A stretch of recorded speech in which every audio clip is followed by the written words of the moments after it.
démarrer la rencontre. Donc, bonsoir à toutes, bonsoir à tous.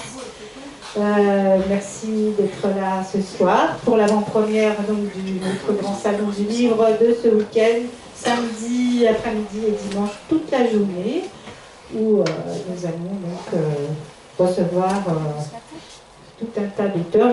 L'éditeur invité, l'éditeur de Christian Astolfi, Le Bruit du Monde, voilà, et donc vous avez tout un tas de flyers là qui sont disponibles pour vous si vous voulez continuer à distribuer. On en a pas mal cette année, donc du coup il nous en reste tout plein, donc si vous voulez en continuer à distribuer, il n'y a pas de problème. Voilà. On est donc très heureux d'accueillir Christian en avant-première du salon. On avait, je vous rappelle, reçu Christian pour son merveilleux livre de Notre Monde Emporté. Voilà, et donc nous le recevons aujourd'hui pour L'œil de la Perserie, qui par certains aspects nous rappelle quelque chose du monde emporté. C'est aussi une peinture du monde ouvrier, du milieu populaire. C'est l'histoire de cette femme avec qui je crois que vous avez un petit lien, mais ça vous allez en parler, une petite parenté en tout cas. Et c'est un personnage qui, au fil du livre, va s'éveiller au monde et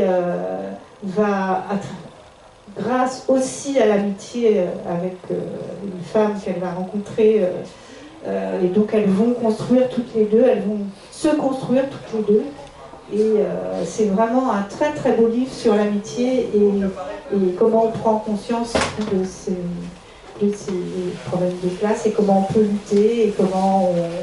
Voilà, ça raconte tout ça ce livre. C'est vraiment un livre très très émouvant sur ce sujet. Moi j'ai trouvé passionnant, vraiment merveilleux.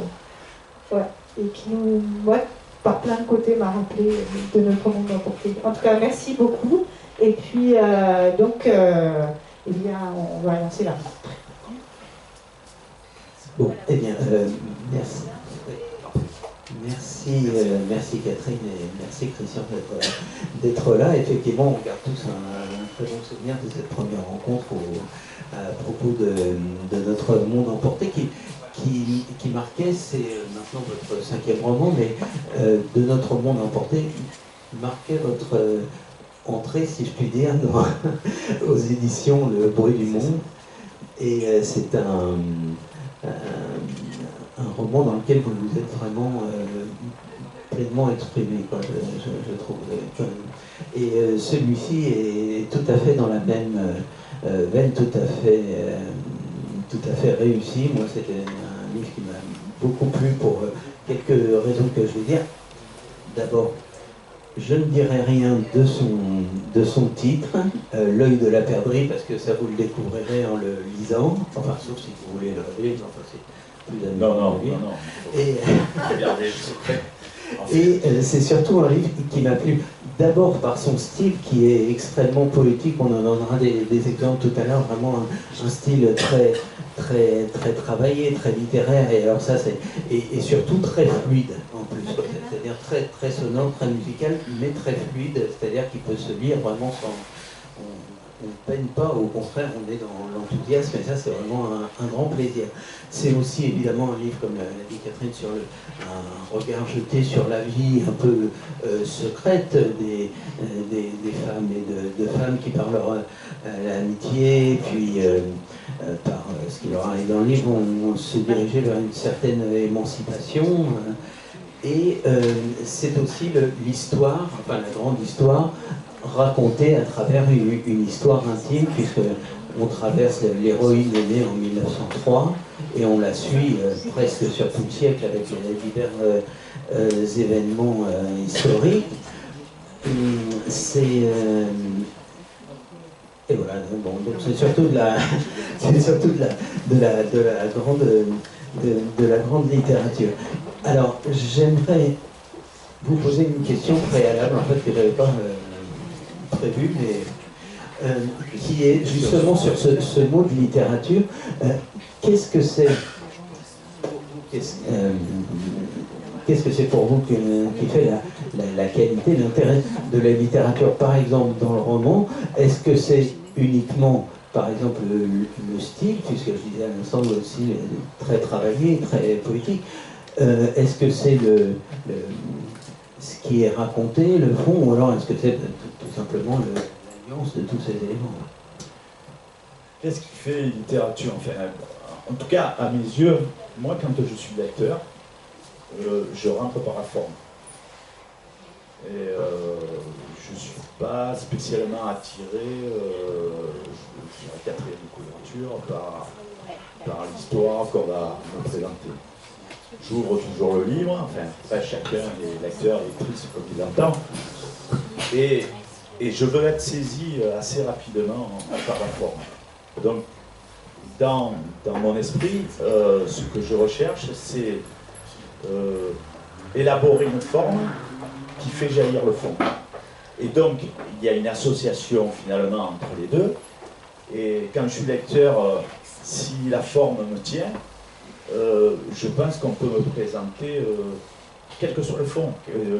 Céline disait, des histoires, il y en a plein la rue. Ce qui fait la différence, c'est le ton, le style, la manière de les raconter. C'est à mon sens ce qui fait la différence aussi entre, allez, je vais dire, entre les romanciers et les écrivains. Voilà. Et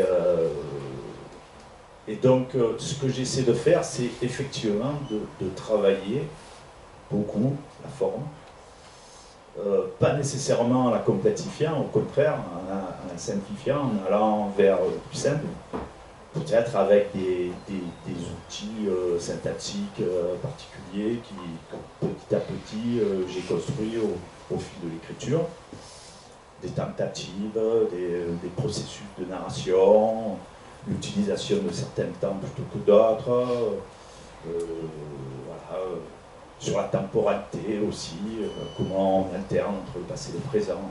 Tout ça crée le ton, le style si vous voulez. Et c'est vrai que ce qui fait littérature pour moi, c'est ça. D'ailleurs, à ce propos, en ouvrant le livre, la première chose qu'on trouve, c'est deux épigraphes. L'une d'un dénommé Paolo Freire, qui est qu'on va retrouver dans le livre dont il va être question, qui est en fait quelqu'un qui a réfléchi sur l'éducation, sur l'enseignement, etc. Et une citation sur laquelle j'aimerais vous interroger, de Pascal Quignard. Alors Pascal Quignard, j'en profite pour faire de la publicité, parce que son nouveau roman là, vient de sortir, et alors ça c'est une merveille, je crois que vous êtes en train de le lire, vous me disiez tout à l'heure. Hier, je confirme. Et ça c'est vraiment également vraiment de la très très grande littérature. Pascal Quignard, Trésor caché. Voilà. Publicité. Et alors donc dans la citation de Pascal Quignard nous dit tout à coup quelque chose désarçonne l'âme dans le corps. Et alors ça m'a intrigué cette image de l'âme désarçonnée que vous mettez au début du livre, parce que en fait désarçonné, ça induit l'idée d'une chute, d'une perte d'équilibre, et aussi d'une assise de l'âme, disons, dans le corps, qui a quelque chose à voir, évidemment ça fait penser à l'équitation, etc., mais qui a quelque chose à voir, je crois, avec une certaine morale, quoi, finalement, enfin la morale qu'on a pour soi-même, quoi, une éthique, si on peut. Alors, est-ce que ce roman, enfin, est-ce que cette citation ne nous prévient pas aussi que ce roman va être l'histoire de quelqu'un qui, justement, est à la recherche, ou va construire une éthique, une morale, une façon de voir la vie? Je crois que, cher Nicolas, vous disiez juste, là, en fait, cette citation, elle m'est apparue tardivement. Celle de Paulo Freire, elle était rapidement évidente, mais celle de Quignard, en fait, il y a un peu tout. Il y a le personnage est désarçonné physiquement parce qu'il a fait une chute. Il est désarçonné par la main qui va lui être tendue. Il est désarçonné dans son corps par ce qu'il va ressentir. Il est désarçonné aussi, alors là, plutôt négativement par ce qu'il a vécu en amont, les rencontres négatives qu'il a faites. Et il est en train de se construire, ce personnage. Il va se construire tardivement, très tardivement, en âge bien avancé. Il est en train de se construire et effectivement, son âme va devenir belle. Et je pense qu'il y a un peu tout ça. Et quand j'avais annoté, comme vous le faites, avec des petits, les désarçonnés, comme je le fais toujours avec les livres de Quignard, parce qu'il y a tellement de choses qui me saisissent que je mets une petite coche comme ça. Et parfois j'y reviens quand je rouvre. Et là j'ai rouvert les désarçonnés sur une dizaine de coches que j'avais mises, et il y avait cette phrase. Je me suis dit, tiens, pourquoi pas, ça pourrait convenir. Ça parle de Rose en particulier. Donc, Rose, on l'a à moitié dit tout à l'heure, mais on peut le dire peut-être dès le début, puisque c'est quasiment annoncé dans le texte. C'est un peu l'histoire, enfin, c'est inspiré de l'histoire de votre grand-mère qui était corse et Grand-mère maternelle. maternelle. Ma grand-mère maternelle est née en Corse, exactement en 1900. Bon, là, en l'occurrence, le personnage de 1903 s'est déplacé pour des raisons de construction et par rapport à la temporalité que j'ai donnée au roman. Elle est née dans un petit village de Balagne. Elle s'est mariée à 16 ans. Elle a eu un premier enfant tout de suite. Et effectivement, elle a eu un certain nombre d'enfants ensuite. Et effectivement, elle a migré sur le continent, comme on dit, avec sa famille. Son mari était berger. Tout ça existe dans le roman. Mais à partir de là, la vie de Rose va être totalement différente du personnage, de celle qui a été celle de ma grand-mère. Voilà. Ça devient un personnage de fiction en fait. J'aimerais donner un exemple sur le tout début, parce que je parlais tout à l'heure de votre style, de cette prose poétique. Là, bon, on pourrait lire tout le passage, mais enfin, il faut qu'on ait le temps pour parler. Alors bon, je lis simplement cette phrase. Donc c'est le personnage de Rose qui vient de rencontrer quelqu'un qui va devenir une grande amie, Farida, qui est en train de la coiffer avec du henné, De lui passer le henné. voilà, etc. Bon, et là, elle dit « Je suis la danse de ses doigts au-dessus de ma tête », enfin du verbe suivre, hein. « Je suis la danse de ses doigts au-dessus de ma tête, séparant chaque mèche du reste de ma chevelure, avant de l'enduire d'une couche épaisse depuis sa racine. » Et alors, là, voilà, c'est l'exemple type pour moi d'une phrase, d'une page où, dès le début, on comprend que ça va être un beau texte et qu'on est en face d'un vrai écrivain, parce que, sans vouloir faire de cours de littérature, vous voyez, simplement la danse des sonorités. Je suis la danse au-dessus de sa tête, séparant toutes les choses en S, chaque mèche de sa chevelure, vous voyez, ça chante sur ces sonorités-là, un peu plus loin de son visage, je ne vois que ses lèvres charnues, etc. Donc, et il y a tout ce jeu sur les sonorités, mais qui est très équilibré, de façon à justement ce que le lecteur ne bute pas dessus. Alors, ça, c'est un travail particulier, il me semble. Ah ben, ça c'est un travail assez long, parce que en fait je suis globalement insatisfait de ce que j'écris.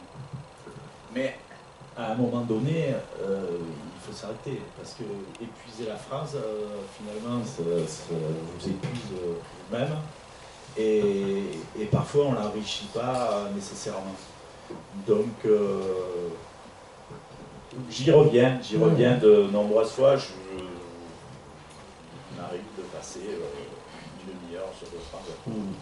Et c'est curieux parce que le lecteur il revient aussi, parce que moi j'ai lu plusieurs fois cette phrase-là, et je me suis dit, mais finalement il y a une chose que je n'avais pas vue au début, c'est cette histoire de Racine et ses mains au-dessus de la tête, parce qu'en fait, en la coiffant par ce premier contact, cette première complicité qu'elles ont, et bien justement elle va interroger, elle va remonter jusqu'à ses racines, les racines qu'elle a dans la tête. Alors ça, c'est pas un processus conscient, honnêtement. Hein. Après, ça apparaît peut-être, mais c'est pas un processus conscient. Par contre, ce qui est conscient, c'est d'entrer tout de suite dans, dans l'action. C'est-à-dire, j'aime bien les romans, moi, qui démarrent... bon, ça se fait de moins en moins d'ailleurs, qui démarreraient par une description, ça m'intéresserait moins. Donc, qui démarre par de l'action, par une situation qu'on donne à lire au lecteur et qui peut se représenter visuellement, comme l'image que propose le cinéma, d'amener un plan. Voilà. J'aime bien ça se passe pas à chaque fois, mais j'aime bien démarrer comme ça. Sur la façon dont on démarre le roman aussi, évidemment, vous présentez certains personnages, comme par exemple, j'ai entendu, oui, parce que ce qui m'a intéressé, c'est que vous présentez tout, et particulièrement les personnages, par bribes. Par exemple, dans les romans du 19e, je sais pas, là où Balzac commence par vous raconter toute la biographie du personnage, et une fois qu'on fait c'est tout sur lui, il entre en scène. Alors, je crois que c'est grand monde fait ça. Là, c'est le contraire, ça intrigue d'autant plus qu'on apprend au fur et à mesure qui fait quoi. Et par exemple, il y a ce personnage incroyable de Paul Dominique, qui est le mari de notre héroïne, qui est quelqu'un qui semble un peu être à côté de sa vie, quand on a l'impression que rien ne l'intéresse, quoi, alors on ne sait pas, peut-être que quelque chose l'intéresse, mais vous dites à la fin qu'il a passé toute sa vie la tête baissée, quoi. Est-ce que c'est un personnage qui est résigné, ou qui passe dans la vie un peu comme aurait dit Sartre, il y a des gens qui traversent la vie comme des morts? Oui, il fait un peu mordillant vers la fin de sa vie. Résigné, oui, je pense. A-t-il été révolté? Peut-être. Il n'a pas su l'exprimer, peut-être aussi. Et il finit dans l'ombre, quoi. Il finit pas dans le silence, mais il est statique. Et comme parallèlement Rose, elle avance, eh bien ça se voit d'autant plus qu'il est statique. Voilà. Mais il l'était sans doute pas au départ. Bon, après, est-ce qu'il faut développer? Pourquoi pas? On peut imaginer pourquoi il est un peu comme ça, c'est dit à un moment dans le livre. Et un autre personnage très important, quoi qu'elle apparaisse peu, mais on en parle beaucoup, c'est la fille de Rose, qui s'appelle Nunziata. Et alors d'ailleurs qui est un peu absente, mais ce qui m'a intrigué, je me suis dit, mais qu'est-ce que c'est que ce nom Nunziata? Vous voyez que ça venait plutôt de l'Italie, probablement, de l'Italie, de la Corse, tout ça. Et en tout cas, ça vient de Nunziare, c'est-à-dire annoncer, quoi. En fait, c'est l'annonciation. C'est l'annonciation. C'est l'annonciation. Parce que elle annonce faite à Marie. Elle annonce peut-être autre chose dans le livre, elle annonce peut-être aussi. Oui, mais elle est très attendue par Rose. Annonciate. Sa naissance est très attendue. D'ailleurs, elle dit à un moment que la naissance de sa fille va bouleverser tous les rapports dans la famille et alentour, parce que c'est vraiment le patriarcal et les garçons qui commandent, etc. Oui, l'Onciade, c'est celle qui bouscule effectivement le fonctionnement de la famille et le fonctionnement des hommes de la famille. Donc, il y a 2 fils et le père. Bon, avant de passer à des questions plus précises sur l'histoire, il faut dire que c'est une femme qui donc naît en 1903 en Corse, qui va se marier à 16 ans, et qui en 1924 prend le bateau en fait pour s'exiler avec son mari, et ils vont arriver à Toulon, enfin bon, bref. Donc il y a plusieurs, dans votre récit, ça n'est pas linéaire, on passe souvent d'un lieu à l'autre, et aussi souvent d'un temps à l'autre. C'est-à-dire au début on est en 57, tout de suite après on est en 1903, on est après en 1924, je sais pas quoi, on est en 57, etc. Et je me suis demandé si c'est justement ça, alors ça excite la curiosité du lecteur, si ce jeu avec le temps, la chronologie, c'était pas ça aussi un élément d'intrigue. Oui, puisque en fait, prenons le cas où on est en 57, quelque chose se passe en 57 qui va permettre à Rhodes de se remémorer un événement important qui s'est produit au village en Corse, dans les premières années de sa vie. Et donc, je fais ce rappel, ce retour, et en général, je l'écris au présent pour donner plus de force au récit. Voilà. Oui, c'est un jeu intéressant. Par exemple, dans De Notre Monde Emporté, on était linéaire, à part par rapport au premier chapitre, on était linéaire parce que ça s'imposait. Là, je crois que les flashbacks aujourd'hui étaient nécessaires, et que, comme ça, on pouvait comprendre d'où partait le personnage, suivre sa progression dans les années 50, et on pouvait aussi comprendre d'où il partait et d'où son traumatisme partait. C'était nécessaire. Ce personnage donc de Rose, on apprend très vite qu'elle vit juste en face d'un bidonville, en fait, juste en face de sa maison. Et elle, donc, c'est les exilés corses. Dans le bidonville, c'est principalement des musulmans, enfin des travailleurs immigrés, etc.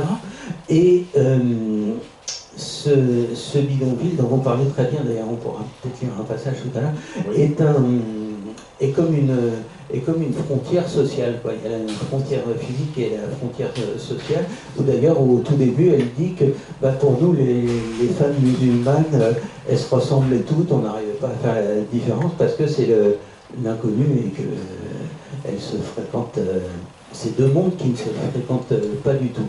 Et cette frontière, c'est comme une règle à ne pas franchir, et je me demande si ce qui lui arrive au début, c'est-à-dire de faire une chute où elle fait une entorse, si ça n'est pas justement l'entorse qu'elle fait à cette interdiction que d'aller à la rencontre de cette femme. Ah oui, franchement, bravo, mais pourquoi pas, bravo.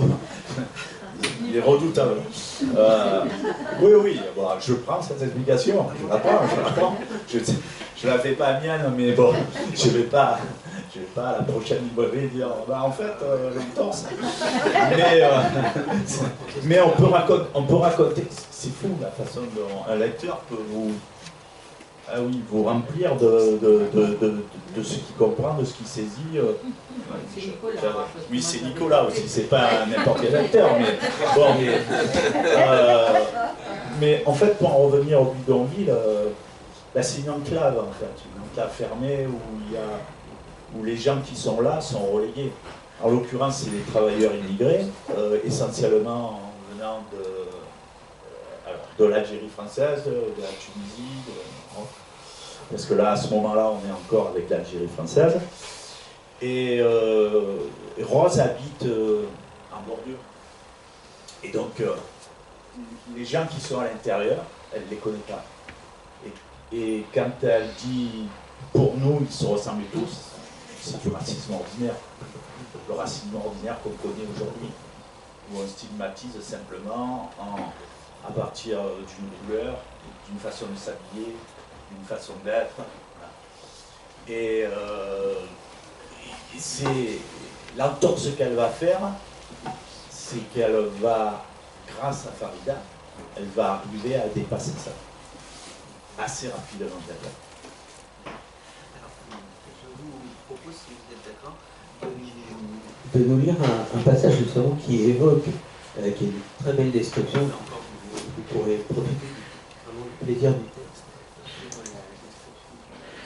À partir de là, j'en arrive.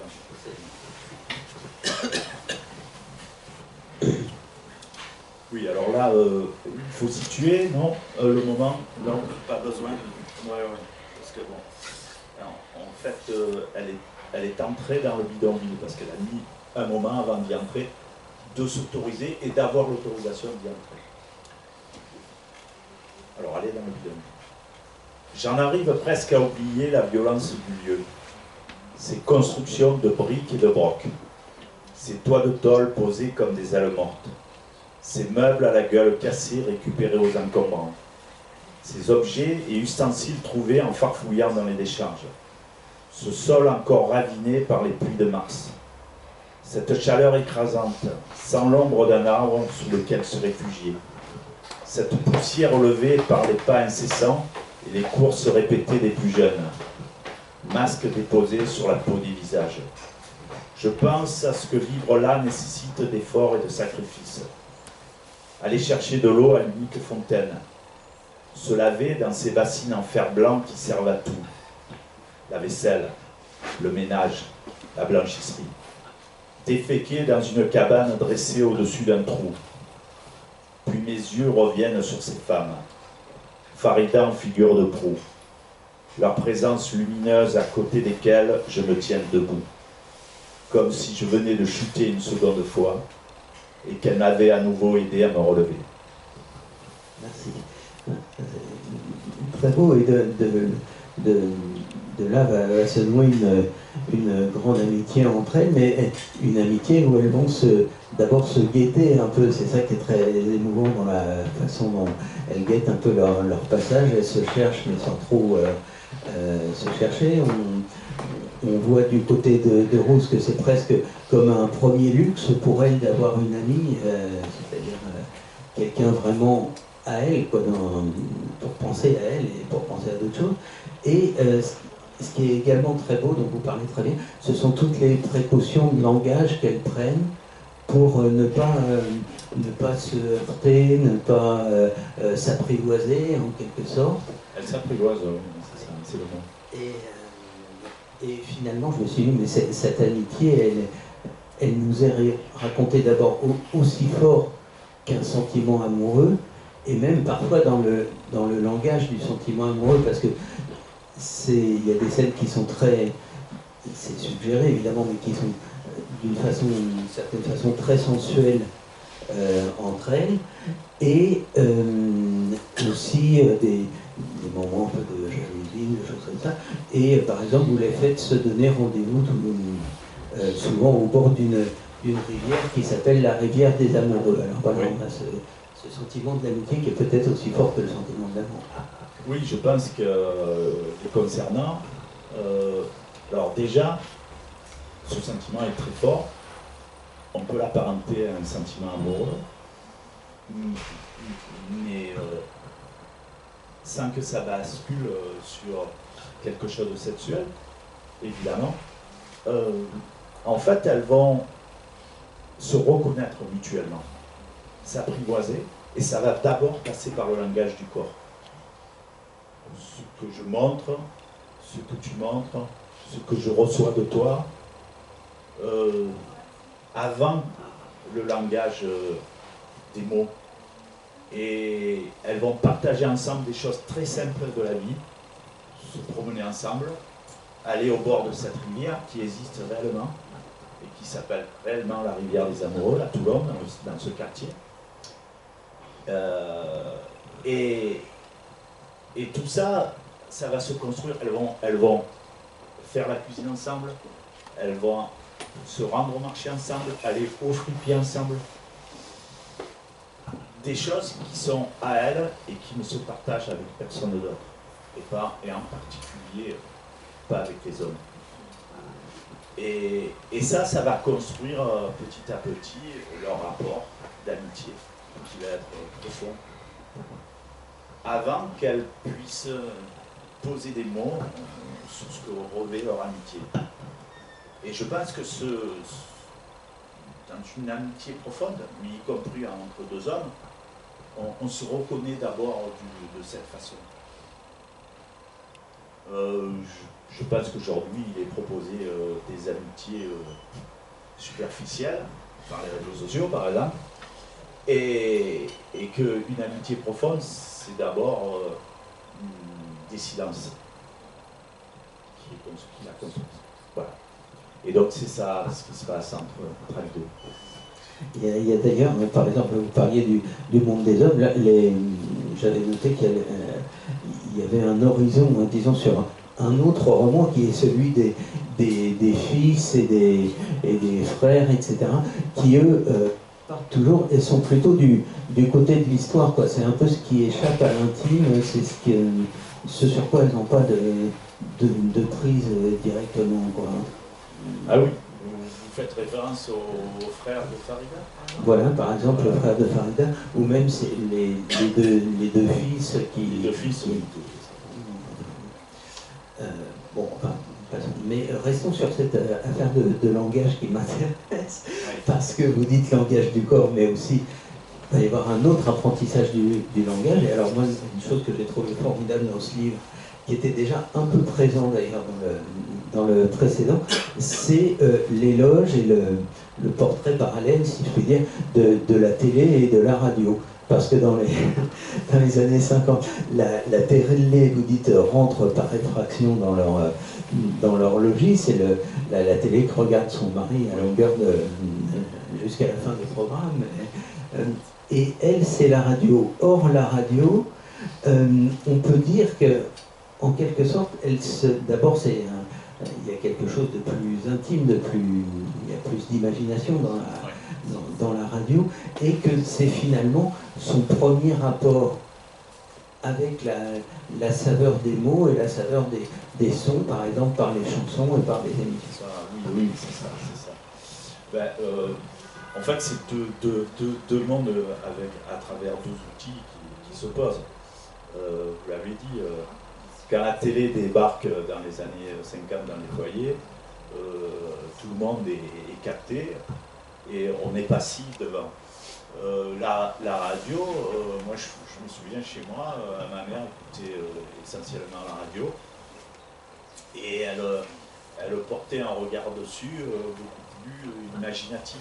C'était quelqu'un du peuple, c'était ouvrière, mais le travail de la pensée, de l'imagination, à travers des émissions très simples, se faisait, et ça m'est revenu là, et je l'ai collé à Rose, parce que j'ai trouvé que ça lui correspondait bien dans ces années-là. Je veux dire, si c'était un personnage aujourd'hui de 2025, je ne présenterais pas comme ça, évidemment. Ce média, c'est pas qu'il n'a pas son importance, c'est qu'il en a moins par rapport à d'autres. Et donc oui, elle découvre le monde à travers la radio. Elle va découvrir la chanson, elle va découvrir le jazz, et en particulier Django Reinhardt, qui a fait un passage à Toulon. Ah ben c'est pas inventé ça. En 1931, Django Reinhardt est à Toulon. Il n'est pas connu. Il habite ce quartier. C'est un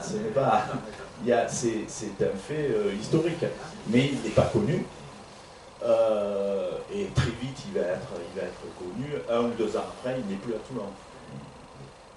Parce que c'est intéressant cette histoire de Django Reinhardt, parce que vous dites à son propos que elle apprendra plus tard que lui bon, on sait qu'il avait eu cet accident à la main, donc il jouait avec de 3 doigts, et que surtout il n'avait ni les notes, ni les mots. Alors, ce type qui est un génie, etc. Voilà. Elle se dit, mais finalement, il est comme moi, et il fait des choses extraordinaires. Exactement. Et moi aussi, voilà, Exactement. C'est ce qui lui fait dire qu'il y a quelque chose qui est possible. Et ce possible, il est entre autres illustré par Django Reinhardt, mais ce possible, il est aussi quand la rencontre se passe. Alors, pas qu'avec Farida, mais parce que d'ailleurs, dans les chansons qu'elle cite et qu'elle aime à la radio, c'est pas non plus n'importe quelle chanson, quoi. C'est surtout, alors j'ai noté, il y avait Trenet, Patachou, Brassens, Mouloudji, il y a quand même là le sens de la poésie et de la langue. Il y a les grattins. Et parce que dans les mêmes dates, elle aurait très bien pu entendre Mariano ou Dalida. Ouais, alors là peut-être que il y a un peu de moi derrière. S'il n'y a pas que d'elle. Et alors, et par la radio en particulier, elle va entendre aussi d'autres voix, notamment une voix dont vous dites qu'elle est fantomatique, qui est la voix de l'histoire, parce que un jour elle entend en 58, je pense, un discours de De Gaulle. C'est sur et ça, ce sont les reflets de l'histoire qui apparaissent dans votre livre, qui sont très intéressants, parce que c'est un livre d'histoire, la grande histoire si on veut, mais où les choses ne sont pas expliquées didactiquement. C'est un peu au lecteur de faire le rapport entre les choses. On lui donne des indices, des bribes comme ça, des dates qui évoquent des choses. Alors on a des choses sur la guerre d'Algérie, il y a des références même, par exemple, qui sont bien avant, par exemple, quand elle prend le bateau en 1924 pour quitter la Corse et pour arriver à Toulon, cet embarquement dans le bateau nous évoque quelque chose qui va se passer 40 ans plus tard, qui est les bateaux des Algériens qui tendent, et des pieds noirs qui tendent l'Algérie, etc. Donc les époques et les références historiques se répondent toujours, se reflètent toujours les unes dans les autres. Ouais. Bon, alors, moi je ne suis pas historien, et de toute façon je ne fais pas œuvre d'historien, et c'est pas ce que je voulais. Ce qui m'a intéressé, c'est que, comme je fais perpétuer l'histoire de ces deux personnages par la guerre d'Algérie, et de fait, puisqu'on est à Toulon, on est en pleine guerre d'Algérie, l'Algérie est encore française, Farida arrive d'Algérie, elle a un frère qui ne dévoile pas tout, qui va être impliqué dans la cause de l'indépendance. Ce qui m'intéressait, c'est de saisir des petits moments de cette guerre, ou des faits saillants qui donnaient du corps, incarnaient les personnages, et les personnages étaient incarnés d'une façon, par exemple, parce qu'ils avaient vu certains événements, ressenti certaines choses. C'est la même chose pour la Seconde Guerre mondiale, où ils avaient été traversés par... Et donc j'ai choisi des micro-événements, qui ne sont pas des micro-événements, qui sont des faits saillants de la guerre d'Algérie, qui se passaient essentiellement sur le territoire, pas de l'autre côté de la Méditerranée. Et c'est comme ça que je rappelle l'histoire, par petites touches. Je ne le ferai pas toujours, parce que selon ce que j'écrirai, ça ne nécessitera pas de faire un rappel à l'histoire, mais c'est comme ça que je l'ai vu, et c'est comme ça que je l'ai documenté. Pas plus que ça. Ce rapport à l'histoire, la façon dont elle le perçoit, ça me fait penser à deux choses. Premièrement,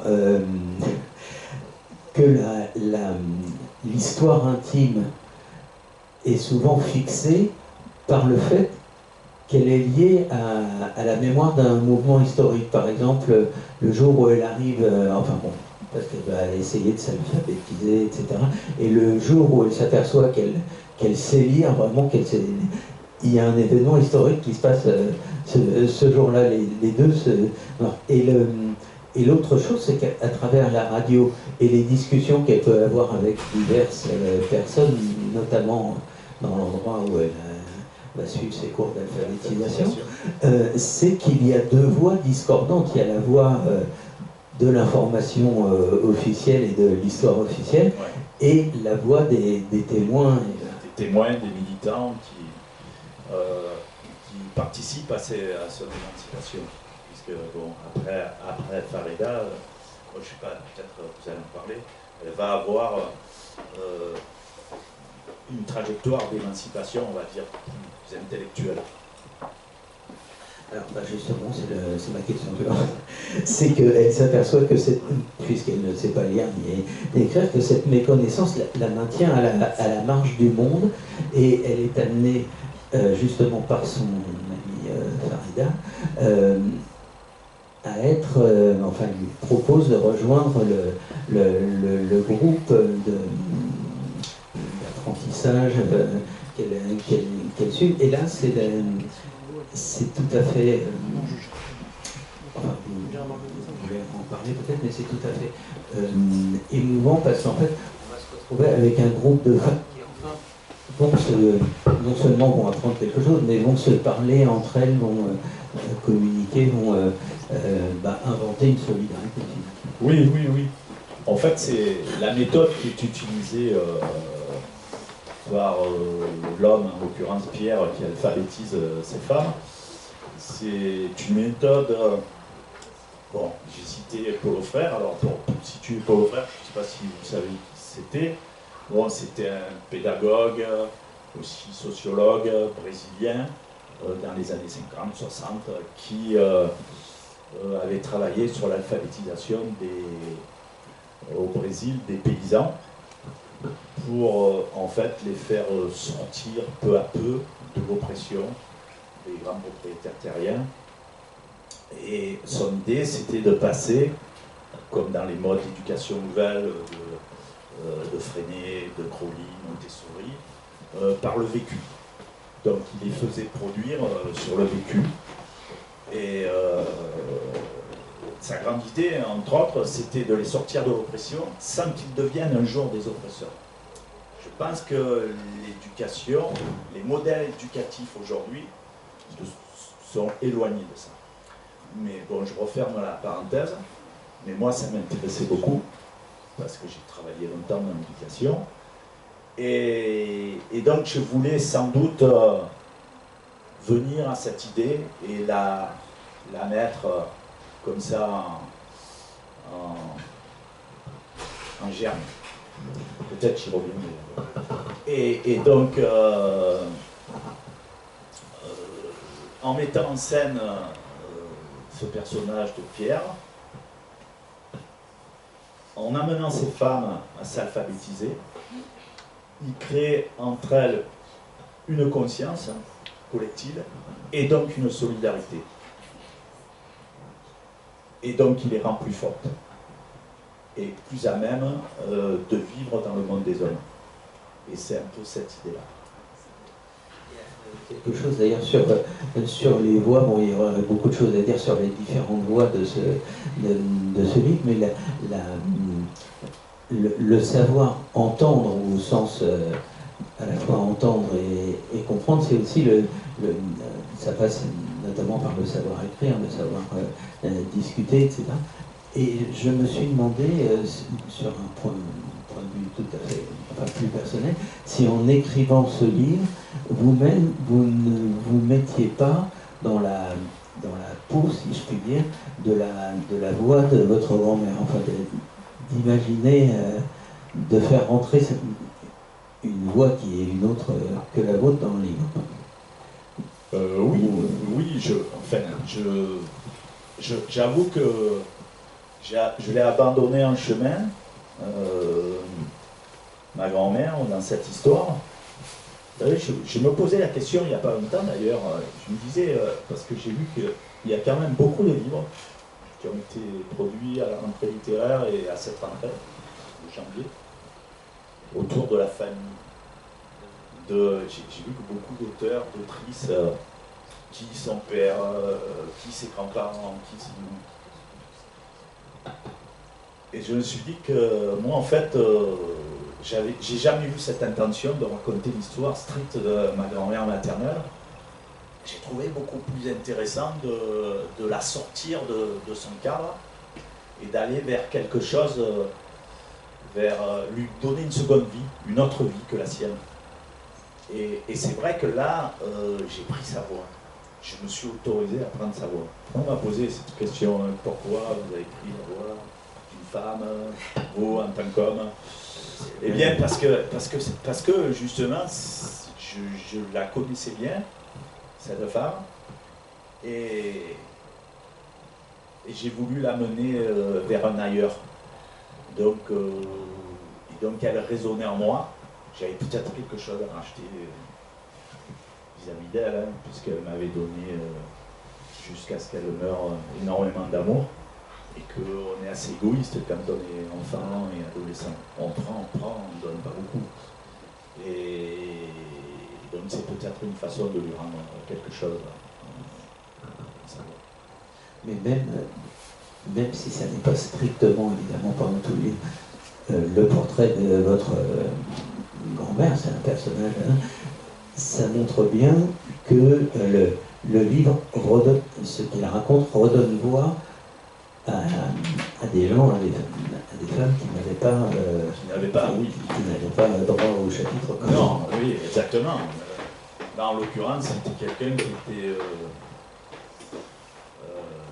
ma véritable grand-mère. Elle est restée analphabète toute sa vie. Donc, elle est restée dans un profond silence. Mais les conversations qu'on avait, elles avaient, alors j'ose dire, la richesse de la simplicité.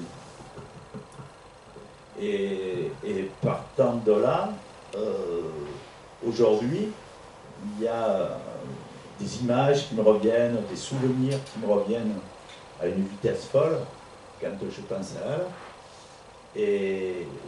Et peut-être que tout ce que j'ai construit à travers le personnage de Rose, oui, c'est une façon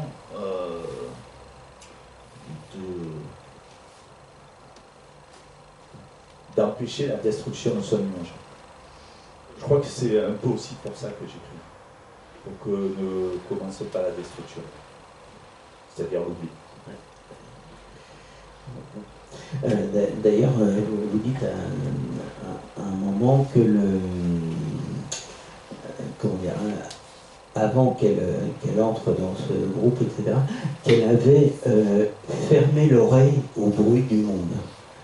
Et que la radio, la conversation, tout ça lui a ouvert. Alors évidemment, ça nous fait penser, ça nous arrange pour le thème. Oui, oui. Mais le bruit du monde, mais il est vrai qu'il y a de ça. Pourquoi elle avait fermé? Non, c'est l'impression qu'elle avait. Oui. Mais je pense pour deux raisons. Un, pour se protéger du monde qui était un monde dur pour elle, pour se protéger de cet handicap aussi par rapport au monde de cet handicap qu'elle avait identifié, c'est-à-dire je ne sais ni lire ni écrire, et donc je suis en marche, et donc à partir de ce moment-là, le monde qui me regarde de cette façon m'agresse, donc il faut que je m'en protège, donc je me replie. Et puis aussi, on ne va pas le dévoiler, parce qu'il y a un traumatisme profond qui s'est passé pour elle, qu'on n'a pas dévoilé, et qui l'a dévoré complètement. Et donc, elle était sans lumière, jusqu'à ce que... Oui, effectivement, on en a pas parlé, mais il y a une écriture un peu il y a un secret, quoi, disons, au début du livre. C'est ça. Et oui, ce monde des femmes aussi nous touche beaucoup, parce que par exemple, il y a des scènes ou des notations où vous remarquez que par exemple, elles font par exemple des gestes de couture ou de choses comme ça, et vous dites, mais sans le savoir, ou en sachant, elle reproduisait des gestes qui étaient déjà très, très lointains des autres femmes de leur famille qu'elles avaient peut-être dû faire, et qui avaient une sorte de répétition comme ça dans la vie des femmes, quoi, comme... Enfin, moi, je pense que, encore aujourd'hui, mais à cette époque-là, oui, les femmes sont dans des formes de répétition, en particulier sur les gestes ménagers, le fait d'être à la maison, de produire simplement ce qu'on attend d'elles, d'élever les enfants, de s'occuper de leur intérieur, d'être des bonnes mères. Donc toute cette reproduction les installait et on n'attendait rien d'autre d'elles, sinon de continuer ce qu'avait fait leur mère. Et donc c'est comme ça que Rose arrive au monde, avec ces attentes-là. Chacun à sa place, les hommes à une certaine place, les femmes à une autre, et on est dans un monde bipolaire qui fonctionne bien, pour les hommes surtout. Voilà. Et partant de là, quand vous explosez cette bipolarité, il se passe une troisième voie. On la vit d'ailleurs actuellement, et c'est très bien. Toutes ces femmes se rencontrent en un lieu qui a son importance, une importance peut-être symbolique aussi, qui est la bourse du travail. Alors, est-ce que, pourquoi ce choix? Est-ce que c'est pas parce que justement dans ce lieu de rencontre où elles vont apprendre et discuter et se rencontrer, justement, est-ce que ce qui les opprime, c'est pas justement le fait qu'elles ne travaillent pas? Oui, c'est ça, entre autres. Ouais. La Bourse du Travail, c'est un lieu symbolique de militantisme, d'action politique, d'action syndicale. Donc, j'ai choisi ça à dessein, puisque tous les acteurs qu'elle rencontre dans ce lieu où elle va s'alphabétiser, ce sont des acteurs qui sont, comme on est en pleine guerre d'Algérie, impliqués effectivement du côté de l'indépendance, et j'ai trouvé que ça pourrait être à la fois le creuset de l'alphabétisation, le creuset de la réflexion, le creuset de la prise de conscience politique, du militantisme.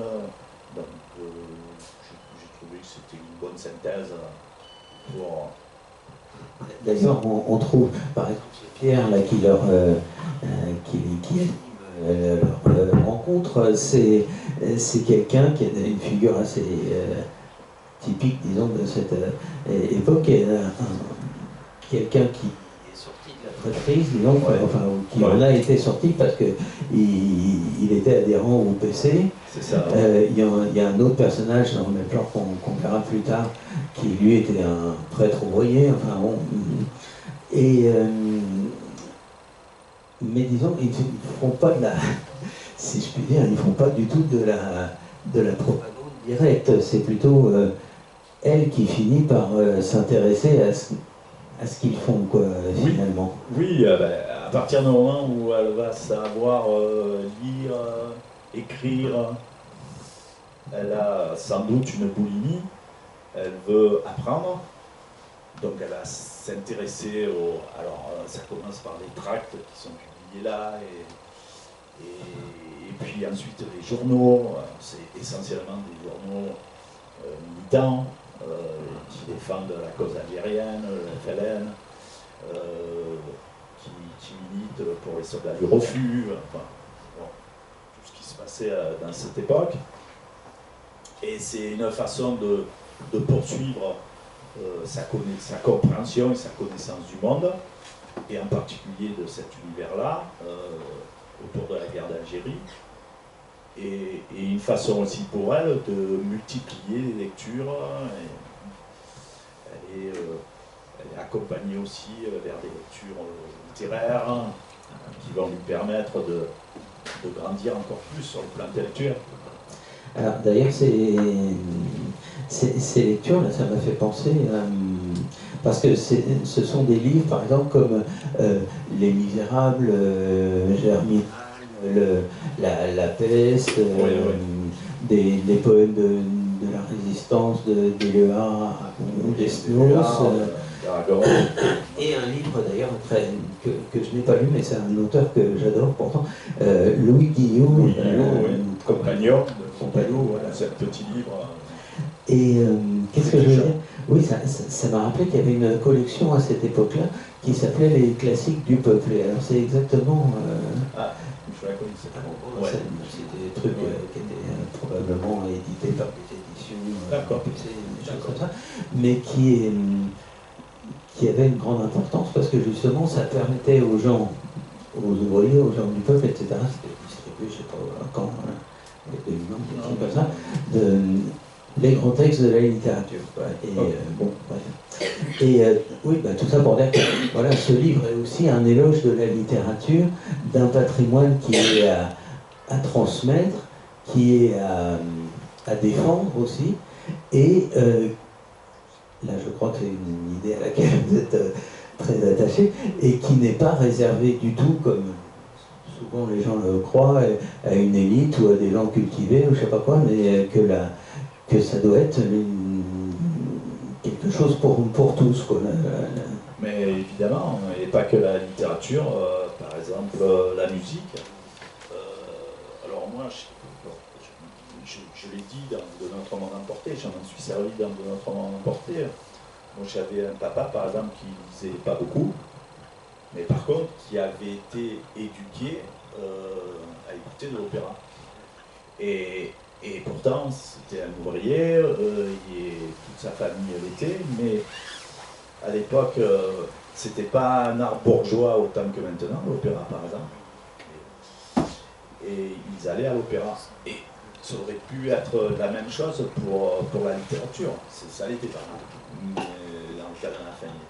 Mais je me suis dit que oui, Rose pouvait accéder à une certaine littérature, d'autant plus qu'elle avait appris à lire tardivement et que je pense qu'on n'est pas dans le même état d'esprit que le petit enfant qui apprend à lire, qui découvre des petits illustrés petit à petit. Quand on apprend à lire tardivement, on a envie d'utiliser cet outil, cette puissance qu'on a, ce pouvoir qu'on a. On a envie d'utiliser. Et je pense qu'il y a une certaine boulimie à aller vers le livre. D'ailleurs, il y a une très belle scène où vous expliquez très bien, vous exposez très bien la grande fierté qu'ont toutes ces femmes quand elles font des exercices, parce qu'elles achètent un cahier pour s'entraîner à l'écriture. Cahier sur lequel d'ailleurs il y a, on en avait encore à l'école à ce moment-là, où il y a Héraclès, le dieu Héraclès dessus.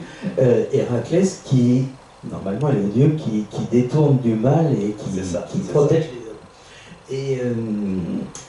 Et donc elles font un exercice où elles racontent quelque chose de personnel et elles font il y en a une qui fait une lecture de ce qu'elle a écrit la veille. Et là, c'est une fierté extraordinaire. Il faut se les imaginer. Elles n'ont aucune maîtrise au départ la langue. Petit à petit, elles construisent elles-mêmes un petit récit. Puis elles se lancent, elles le lisent. Autour d'elles, il y a des gens qui les écoutent, qui sont comme elles. Et c'est un triomphe d'y arriver, une victoire en tout cas.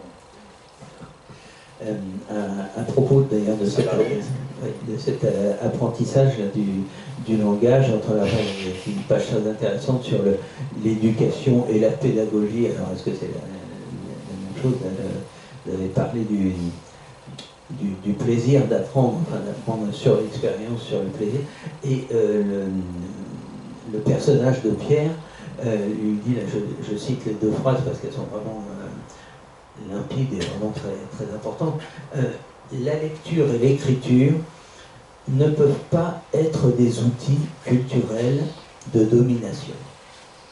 Et plus loin, il nous dit, elles doivent être des instruments de libération. Oui, c'est ce que je disais tout à l'heure quand je parlais de Paulo Freire et de sa pédagogie. L'idée que le savoir est un outil de libération et est une idée basique du processus éducatif. Former l'esprit critique, par exemple, c'est une des missions que se donne l'école. Mais là, je ne vais pas rentrer dans la polémique, mais pour moi, former l'esprit critique, ça colle difficilement avec entrer en compétition avec les autres. Donc là, en l'occurrence, c'est le projet de Pierre, former l'esprit critique, libérer et promouvoir la langue comme un outil à part entière, mais pas comme un instrument de domination des autres par rapport à celui qui ne sait pas. En fait, celui qui ne sait pas, c'est celui qui ne sait pas encore. Mais ce n'est pas celui qui doit être considéré sur le plan social de façon réductrice parce qu'il ne sait pas. Tout simplement, il ne sait pas encore. Donc, et le processus d'apprentissage, c'est de lui faire découvrir ce qu'il ne sait pas encore, tout simplement. Cette histoire d'amitié aussi, c'est l'histoire de gens, justement, comme vous venez de le dire, qui parlent par le langage, par la discussion, par l'écriture, l'écoute, etc., vont de plus en plus, en tout cas principalement Rose, vont de plus en plus vers les autres. Et on peut dire que, par exemple, elle va beaucoup s'occuper dans la suite du roman de militantisme, d'accueil de réfugiés, etc. Et est-ce que c'est tout simplement la découverte, le fait d'aller vers l'autre, est-ce que c'est la découverte du fait qu'il y a quelque chose de plus grand que nous, enfin de plus important que... Je pense que sortir de l'écocentrisme, c'est la base du développement. Et effectivement, il faut des outils. Lire, écrire, penser, comprendre un certain nombre de choses qui font l'histoire, comprendre sa place dans l'histoire et dans le déroulé de l'histoire, ça permet la rencontre. Moi, je crois qu'on se construit beaucoup à travers les rencontres, c'est-à-dire des véritables rencontres. Parler à des gens qui vous répondent. Donc, pas simplement communiquer. Donc, ce qu'on est en train de faire, ce qu'on fait par le média qui est le livre, avec un lecteur, une lectrice, sans la connaître. C'est ça. C'est une rencontre. Il y a des choses d'ailleurs qui sont pas, enfin, qui sont dites, mais sur lesquelles vous n'appuyez pas. Par exemple, à un moment, en disant la guerre d'Algérie se précise, si je puis dire, enfin, s'aggrave. Voilà. Et le fameux Pierre leur ramène à un moment des disques. Alors il n'en fait pas de propagande, mais les disques, c'est, si je me souviens bien, Brassens, Vian, la java des bombes atomiques, Montant, Quentin Soldat, etc. C'est-à-dire toutes des chansons qui sont assez violemment antimilitaristes et oui. qui ne passaient pas tellement sur les ondes. Ah oui, j'aime bien. Oui, oui, oui. Donc il y a quelque chose qui passe un peu en contrebande dans cette culture, quoi, finalement. Oui, oui, oui. Ça, c'est l'auteur hein, qui est derrière. C'est l'auteur. On va s'acheminer doucement vers la conclusion, mais j'ai deux, trois questions à vous poser encore. Oui, parce que là, ce qu'on n'a pas dit, pour ne pas dévoiler toute l'intrigue, etc., c'est que l'amitié de ces deux femmes évolue énormément. Enfin, il y a toute nombre d'événements qui se passent, mais que vous découvrirez en lisant le livre. Là, on découvre pas trop d'intrigue. Par contre, voilà, et il y a quelque chose qui m'a, que je trouve très, très bien vu et très touchant aussi, c'est le fait que, notamment à travers les aventures, et on peut dire la disparition du frère de Farida, parce qu'il y a un événement historique que tout le monde connaît, qui est le 17 octobre 61, le fameux massacre des Algériens dans Paris, etc. Enfin, bref, qui lui disparaît à ce moment-là.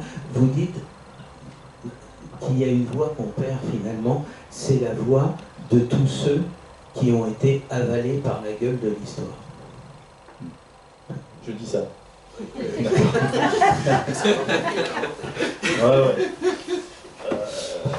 Ben oui, sur cet événement-là,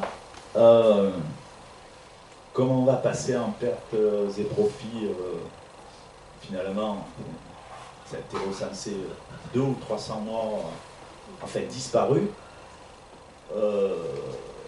Le retour sur les témoignages est très difficile à trouver.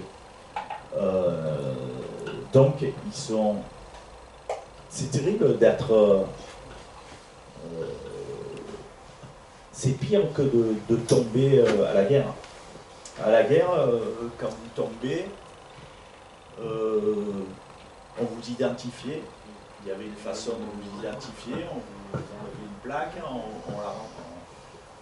on vous identifiait, on prévenait la famille, on tuait à l'ennemi, il était marqué sur... Là, on sait qu'ils ne sont plus là, ces gens-là. Personne a pu dire ce qui leur était arrivé. Ils n'étaient marqués sur aucun registre. Et oui, c'est une façon d'être avalé par une espèce de bête immonde qui là prend le visage de l'histoire. Et c'est, je pense, un peu ce que j'ai voulu traduire avec une simple phrase. Et qui prend d'autant plus le visage de l'histoire dans cet événement, le visage horrifique. Comme que ça ramène à un autre événement 20 ans plus tôt, puisque le préfet de police qui est responsable de cet événement n'est autre que le Maurice Papon,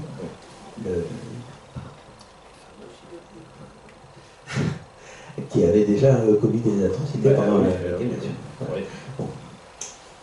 Donc tout ça, il y a en quelque sorte les perdants de l'histoire sont ceux dont on ne garde pas la mémoire. C'est ça. À partir du moment où vous êtes effacé de la mémoire, mais c'est terrible d'être effacé de la mémoire. Vous mourrez vraiment lorsque vous disparaissez de la mémoire des hommes, je pense. C'est la véritable mort. Et alors, pour terminer, avant de vous livrer peut-être aux dédicaces ou au feu des questions, il y a une phrase que j'ai trouvée d'ailleurs très, très profonde, mais sur laquelle j'aimerais que vous expliquiez davantage peut-être. C'est un personnage qui dit à l'autre, si tu te trouves en position d'oppresseur, alors, que tu le veuilles ou non, tu continues d'être l'opprimé d'un autre. Oui, ça c'est écrit sur un moment où Rose lui raconte un événement, je pense que c'est à Pierre, hein, il lui raconte un événement dont elle a été témoin pendant la Seconde Guerre, en fait, qui est sur au moment de la libération, des femmes qui étaient tombues parce qu'elles avaient été couchées avec l'ennemi, avec les Allemands, et elle se reproche, elle, de ne pas avoir eu la capacité d'agir et d'avoir simplement été spectatrice. Et donc, il lui dit que, alors je ne sais plus si c'est Jean ou Pierre, je pense que c'est peut-être Jean, hein, il lui dit qu'elle n'était pas prête pour ça, et qu'à partir du moment où elle regarde ce qui se passe, elle est du côté des oppresseurs, parce qu'elle elle-même opprimée et qu'elle n'est pas libérée de cette oppression. Et donc elle est à la fois du côté des oppresseurs et à la fois du côté des opprimés, parce qu'elle n'est pas libérée de cette oppression. Et le fait de ne rien dire, de laisser faire, c'est être sur les deux versants, oppresseur et opprimé. C'est ça que veut dire la phrase, je pense. En tout cas, ce que je peux dire, sans révéler évidemment, c'est qu'on va suivre ce personnage sur toute sa vie, quoi, jusqu'à sa mort, quoi, quasiment, et qu'on va suivre en même temps le secret qu'elle nous révèle nos comptes-gouttes, si je puis dire, jusqu'à la dernière ligne, et que ça aussi, voilà, la vie intime de ce personnage, c'est quelque chose qui nous bouleverse beaucoup, quoi, quand on termine le livre. Voilà. Donc j'aimerais terminer là-dessus en vous conseillant encore une fois la lecture de ce livre qui est très beau, et l'autre qui est en poche aussi, là, de Notre Monde, qui est également un très beau livre. Merci, merci Nicolas. Merci à vous. Merci à vous.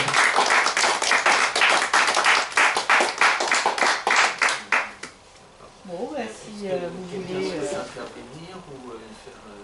à moins qu'il y ait quelqu'un qui ait une question à poser. Derrière, des questions ou pas derrière? Oui, bien sûr, bien sûr.